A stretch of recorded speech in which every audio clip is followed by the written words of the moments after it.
Culture and communication. I told you previously, culture. In the process of communication or mass communication, we have always to keep in mind the concept of culture. We cannot do without culture. When we talk about communication, mass communication, we cannot do without culture. Now here, take a look at Carey's cultural definition of communication. Communication is a symbolic process in which reality is produced, maintained, repaired, transformed. A symbolic process. Symbolic process has a lot to do with the concept of culture, of course. But take a look at these smaller aspects of communication related to culture and the cultural interaction. Communication and reality are linked. Communication is a process embedded in everyday life, informs the way we perceive, understand, construct our view of reality. Communication is the foundation of our culture. Truest purpose is to maintain ever-evolving fragile cultures. Communication is that sacred ceremony that draws persons together in fellowship and commonality, so on and so forth. We might, through these small aspects, small snippets of definition for culture, we might catch a glimpse of what culture may involve. Now, for the definitions of culture, we need to read them one by one after another. Very important one is the first one, proposed by Harris in the year 1983. Culture is the learned, socially acquired traditions and lifestyles. The key words here are learned, socially acquired. Keep in mind, culture is not born. We are not born with the ability to behave culturally, to have culture in mind. We are born as newborns as if we were a blank sheet of paper. Culture was learned, acquired later, after birth, through interaction, against the background of society and human interaction. So we learn culture. It's not inborn.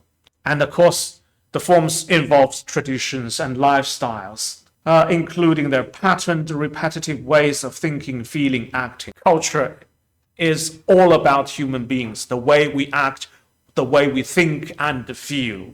More importantly, these have to be patterned. Take a look at the word patterned and the repetitive. We can have whimsical thoughts without much reasoning.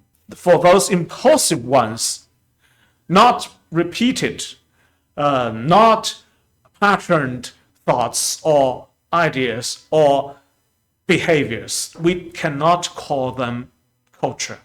Culture has to be practiced repeatedly and shared widely in order for the act, for the thinking, for the feeling, for the acting, in order for them to be culture.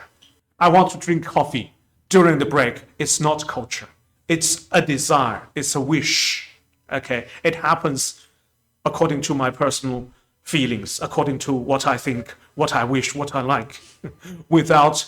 Secondly, culture lends significance to human experience by selecting from and organizing it. Human experience. The definition involves shared aspects, shared perspectives. So we don't expect every definition of culture to be totally different, totally diversified.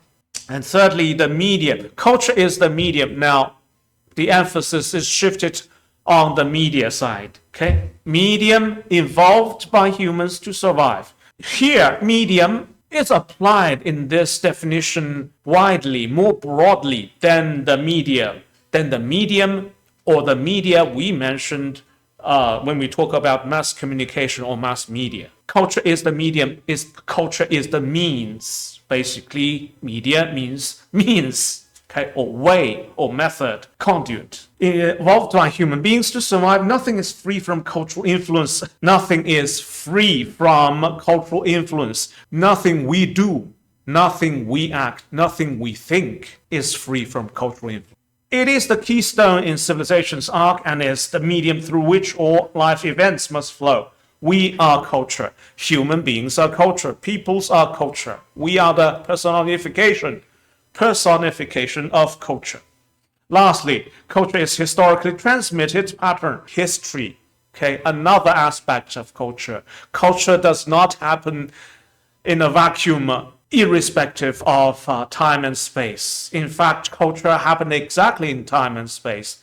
That's why we call it historically transmitted. Historically transmitted pattern of meanings embodied in symbolic forms by means of which people communicate, perpetuate, develop their knowledge about the attitude. Okay, knowledge and attitude, thinking, feeling, acting. These are synonyms when we talk about culture we can use. Let me stop here for 3 minutes and have a mini discussion. What do you think of scientific knowledge? Is scientific knowledge part of culture?